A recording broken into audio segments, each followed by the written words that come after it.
Jesus said, I have come that they may have life and have it to the full. And that word there, to the full, in the Greek, it's perissos. And often, as we find with our English translations, that's not a particularly great translation. In English, it doesn't quite do what the word in the original Greek means. The word to the full isn't really the right sort of word.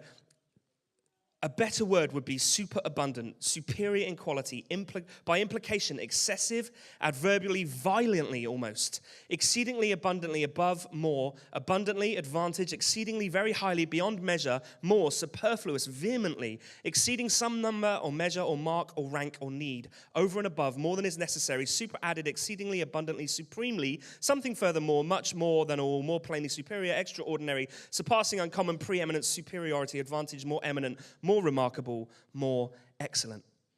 That's what Jesus came to give you. Who thinks that sounds a little bit better?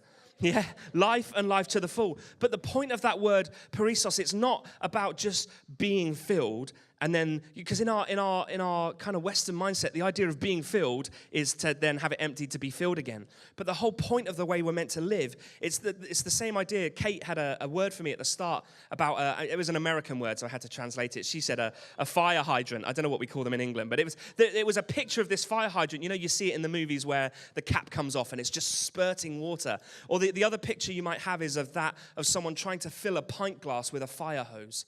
This isn't just about, being filled and then, do you ever do that thing with your sibling when you're little when they ask you to fill a cup and you just fill it right to the brim?